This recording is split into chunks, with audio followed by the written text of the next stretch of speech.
Hello and welcome. A girl says to her dad, "Dad, can you make me a sandwich?" Her dad replies, "Poof, you're a sandwich." You can try that the next time someone asks you to make food. See how it goes. Don't send me any hate mail though. So in this video, we're going to feed your brain by learning about optimization problems. Let's get started. With optimization problems, the goal is to maximize or minimize some function. So for example, we might want to maximize volume or minimize volume, or maximize or minimize the area or cost function or something like that. Or maximize profit, which is what every business is trying to do. So an optimization problem is going to take practice. Each problem is different. Every setup is different.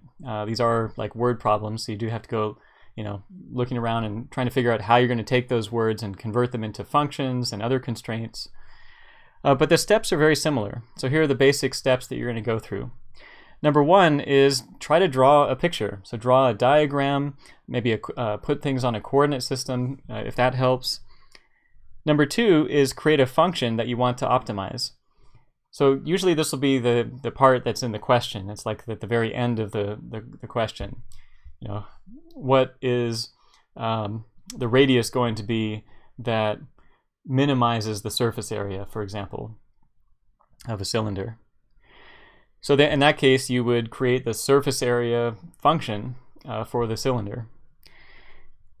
Step three is find an equation to help rewrite the function in one variable. This allows us to use our calculus tools that we've talked about all this time to take derivatives of that single variable function. Then step four is find the absolute max or min for that function using derivatives. So we just talked about in the packet 17 about how to find the absolute max and absolute min values of a function. So that's what we're going to do for these optimization problems. In example 1, it says, find the area of the largest trapezoid that can be inscribed in a circle of radius 1 and whose base is a diameter of the circle. So first step, we're going to draw a picture.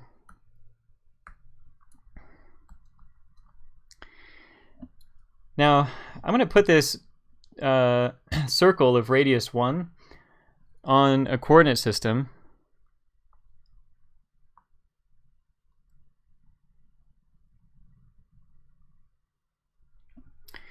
Here's the radius 1.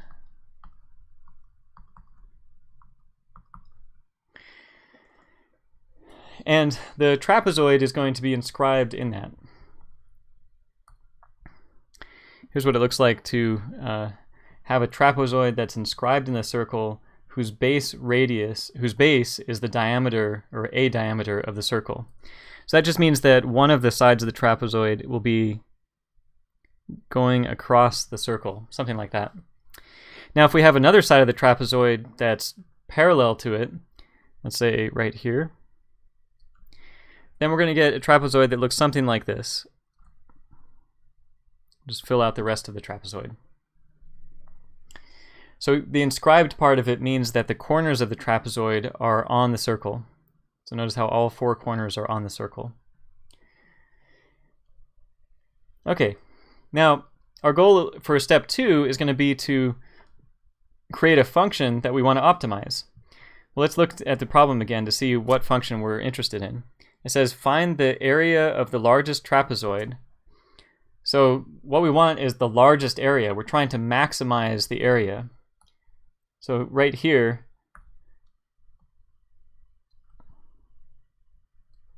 is where we're thinking we want to find the area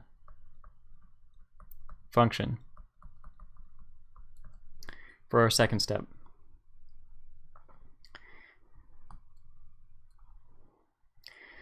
Well, the area in general for a trapezoid, you might remember, is the average of the bases times the height.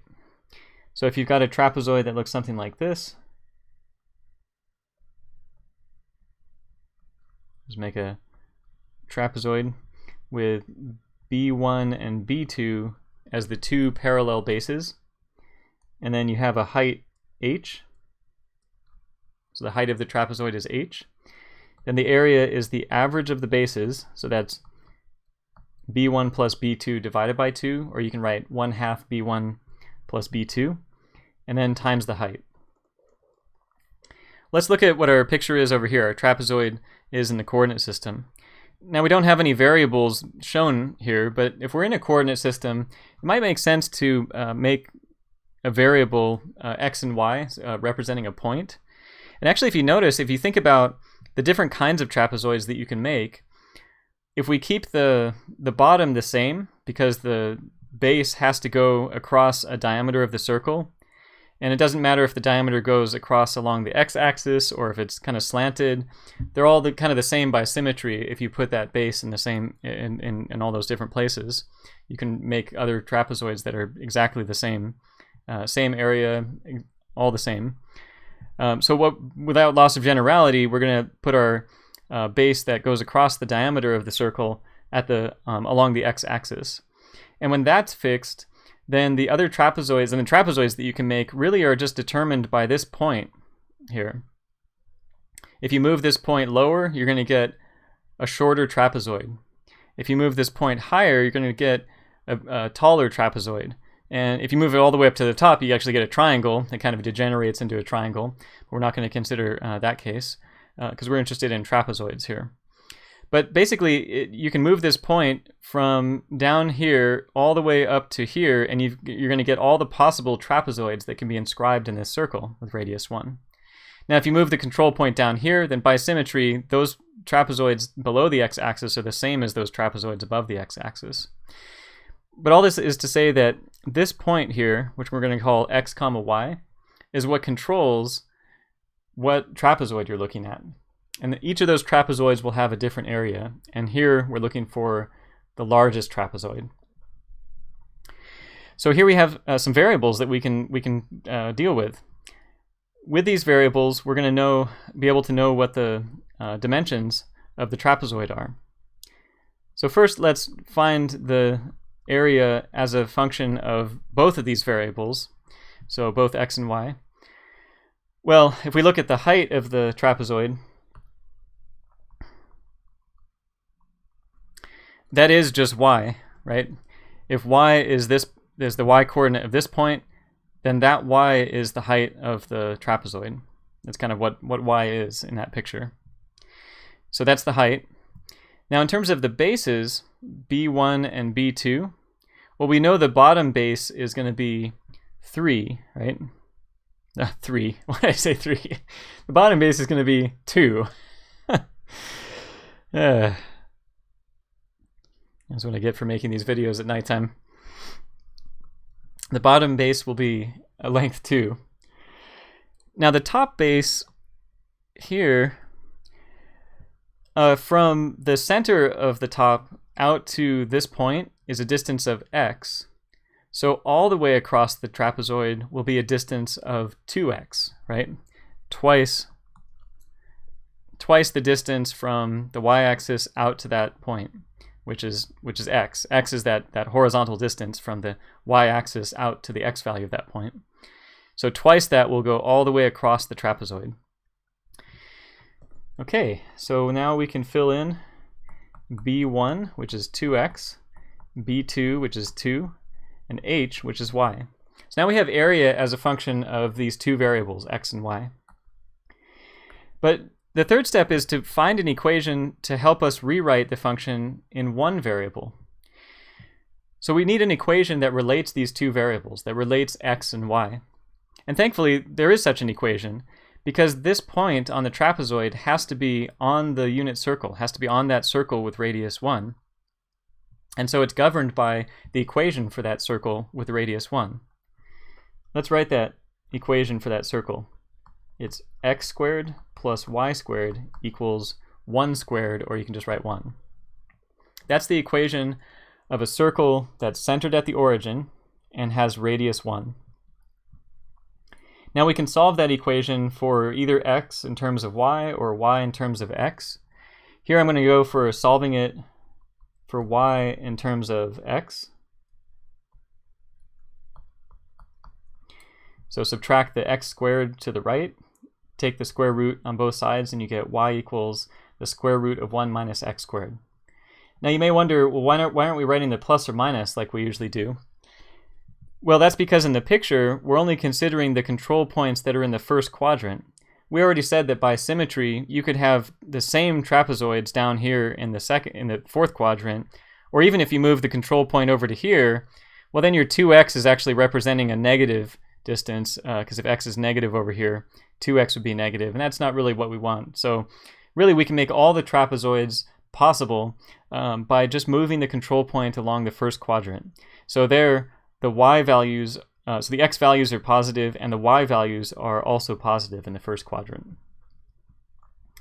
So that's why we're letting y equal the positive square root of 1 minus x squared, because it's based on our picture. So if we replace the y with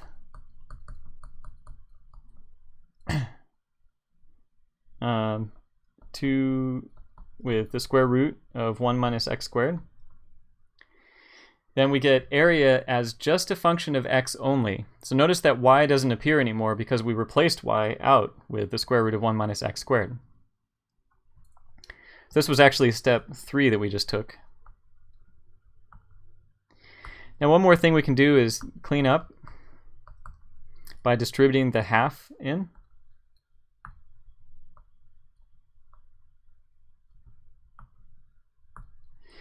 We'll get x plus 1 times the square root of 1 minus x squared. Now for step 4. Find the absolute maximum or absolute minimum for this function using derivatives. Now here we're looking for the largest area, so we want to maximize this function, but usually that'll just be the x value that you find. Usually whatever x value you find for these kind of problems that I'll be giving you guys is going to be the correct, it's either going to be the maximum or the minimum based on what you're looking for. Now it is possible to have a function that has both a maximum and a minimum value, and then you have to figure out which one is which, and usually we just take the largest of the two, right? But here we're going to first start with finding the derivative of this function, and then figuring out where it's 0, where it does not exist. Those will be the candidate x values where we might have a max or a min, and we'll continue on from there. So the first derivative, this is going to involve a product rule. We'll do first,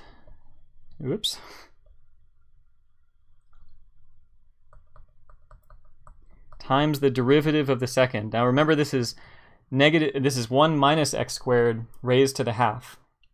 So the half will multiply in front.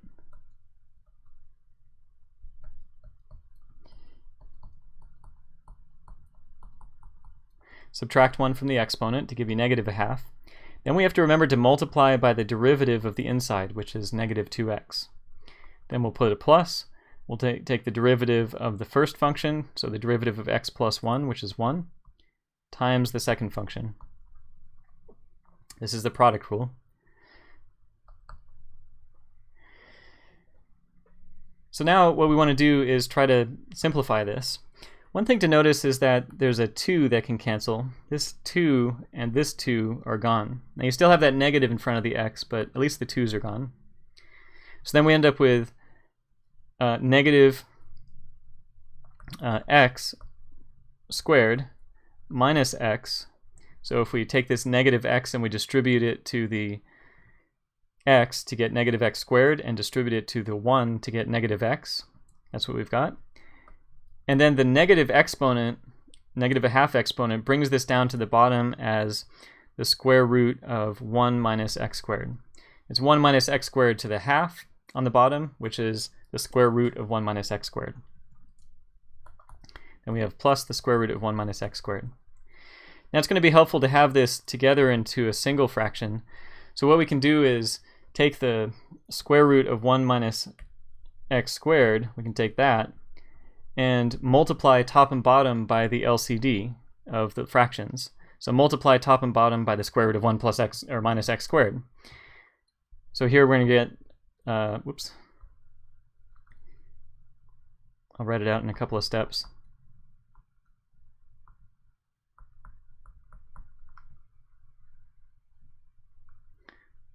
well, so we're going to multiply that by the square root of 1 minus x squared over the square root of 1 minus x squared, and then we'll get 1 minus x squared over the square root of 1 minus x squared. So we're taking this, maybe I should make it more clear and write, we're taking the square root of 1 minus x squared and multiplying top and bottom by the square root of 1 minus x squared. Okay, whew, got through that part. So now we have a common denominator and we can add across the top.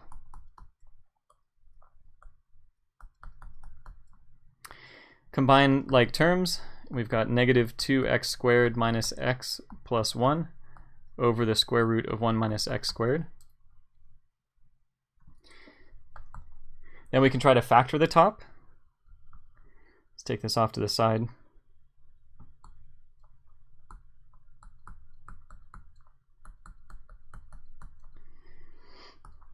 Sounds like someone's going to fight, you know. Let's take this outside. This one will be positive, this one will be negative.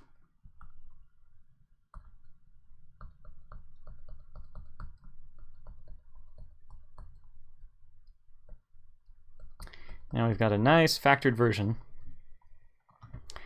Now we can take that first derivative, figure out where it's 0 and d and e. Let's do that over here.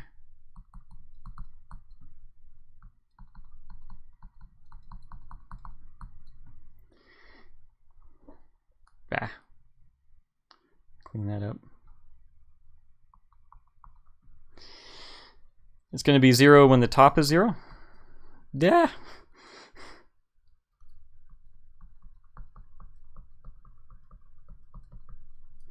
Which happens at x equals a half and x equals negative 1. And d and e when the bottom is 0.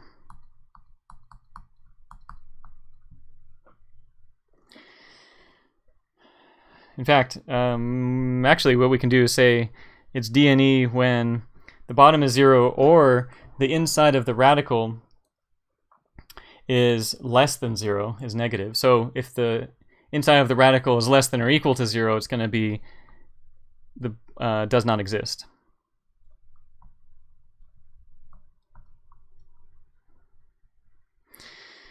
So we're going to get something like 1 plus x, 1 minus x less than or equal to 0. So we have x equals negative 1, x equals 1. Those are going to be the x values that we can test. So we have 1 plus x, 1 minus x, and this was 0 at each of these x values. Just doing a little sign analysis to figure out what the solution to that inequality is, that polynomial inequality. And it looks like if we plug in negative 2 into here, we'll get negative times a positive, which is negative. Then the sign will flip because of the odd exponent, and then flip again because of the odd exponent. So the x values where 1 minus x squared is less than or equal to 0 are here and here.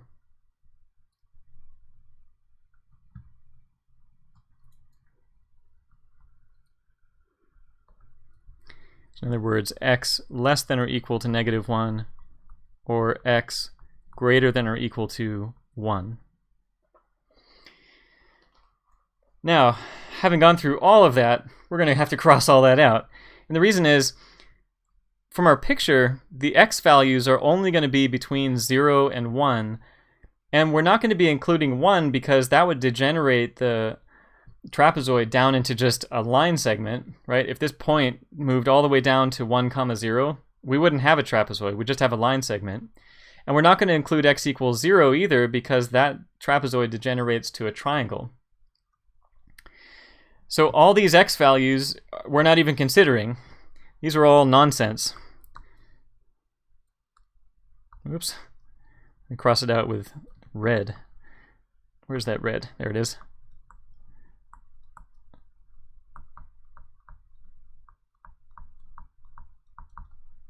Nonsense. The screen is flashing like crazy.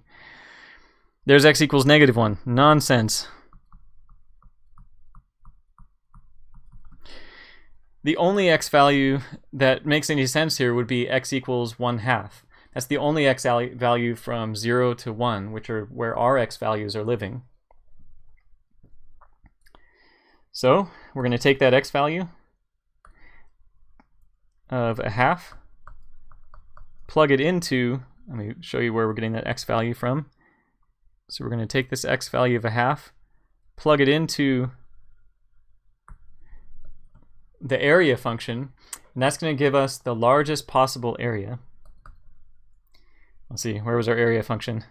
Back up here. There's our area function, x plus 1 times the square root of 1 minus x squared. 1/2 plus 1 times the square root of 1 minus 1/2 squared.